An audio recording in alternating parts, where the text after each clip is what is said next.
première fois que j'achète une plume, en fait, je rentre et puis je la mets directement comme ça sur mon porte-plume. Je la mets dans l'encre et puis je trace, bam, rien.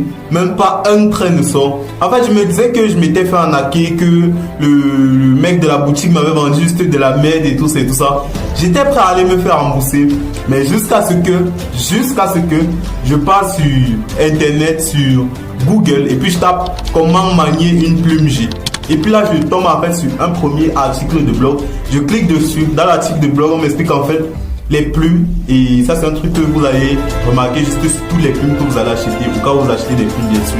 Les plumes, lorsque ça vient, il y a d'abord une première matière comme ça, graisseuse, qui vient sur la plume en fait. Et tant qu'il y a cette matière, tu peux juste pas tracer. En fait, lorsque tu vas mettre ta plume dans l'encre, tu vas remarquer que littéralement, l'encre n'accroche juste pas sur la plume. Et puis c'est ouf. C'est ouf comme ça m'était arrivé. Et puis j'avais dit waouh. Et puis en fait dans la suite de l'article j'avais en fait découvert que soit tu nettoies cette matière graisseuse, mais la majorité des gens ce qu'ils vont faire c'est que ils vont prendre un briquet et puis ils vont claquer, ils vont passer la plume juste en haut comme ça. Ça va chauffer la plume et puis la matière graisseuse va disparaître. Et puis surprise, dès que tu vas retremper ta plume dans l'encre et que tu vas recommencer à dessiner, ça va marcher comme par magie les gars.